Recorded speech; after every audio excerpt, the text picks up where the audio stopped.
जी, मेरा नाम है मोहम्मद यासीन। मैं नेशनल हॉकी गोलकीपर हूँ और 78 से मैं हॉकी खेल रहा हूँ। उसके अलावा जो है ना रावलपिंडी हॉकी एसोसिएशन में मैं इस वक्त रैब हूँ, पंजाब हॉकी एसोसिएशन का। इसके अलावा मैं मेंबर हूँ पाकिस्तान हॉकी फेडरेशन का। मुझे ये पाकिस्तान हॉकी जो माड़ी गैस है, ये पाकिस्तान हॉकी फेडरेशन है, इनकी बड़ी अच्छी हुई है कि बड़े अरसे बाद ना रावलपिंडी में हॉकी का जो है ना हॉकी हुई है। वरना पहले होती थी आगा खान गोल्ड कप होता था या बाकी टूर्नामेंट होते थे, लेकिन ये माड़ी गैस की काफिशों की वजह से और जो उन्होंने स्पोर्टिंग की है, जिसमें ब्रिगेडियर सलीम नवाज़ हैं या बाकी उनके कर्नल मोहसन हैं, इनकी बड़ी अच्छी ख़ास तौर पे मैं इस बात के मुबारक मुस्तहिम हैं जनाब ब्रिगेडियर सजाद खोखर और उसके अलावा जो हमारे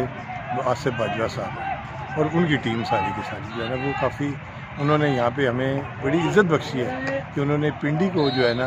या माड़ी कराना तो मैडी घास रही है, लेकिन पिंडी हॉकी एसोसिएशन की भी बड़ी कोशिश यही है कि इसको इस इवेंट को बेहतर से बेहतर करा सकें। उसके अलावा बाकी बड़े अच्छे मैचेस हो रहे हैं, इंतज़ामात बहुत अच्छे हैं। तमाम लोग जो है ना ये ब्रिगेडियर वगैरह ये सब लोग आके बैठे हुए हैं, सीनियर लोग बैठे हुए हैं, तो ये ओलंपियन आके बैठे हुए हैं और ये एक बड़ा अच्छा माहौल है हॉकी के लिए ना। तो मौसम बड़ा अच्छा है ना, गर्मी है, तो इस वजह से जो है ना ये बेस्ट जो है ना वेन्यू है ये रावलपिंडी में। आगे मेरी रिक्वेस्ट होगी पाकिस्तान हॉकी फेडरेशन से कि कम से कम रावलपिंडी इस्लामाबाद में ना कोई इसी तरह का ना कोई साल में 2 साल में एक आध ऐसा इवेंट पिंडी को मिलना चाहिए,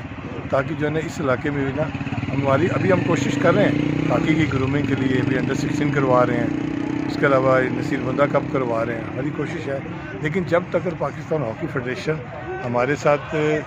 अलाक नहीं करेगी और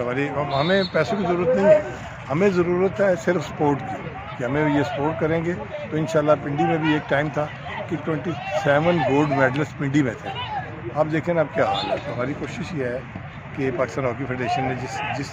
तरह ये नेशनल चैम्पियनशिप का इंतज़ार किया है, आइंदा भी हमें कोई ना कोई एक बड़ा अच्छा इवेंट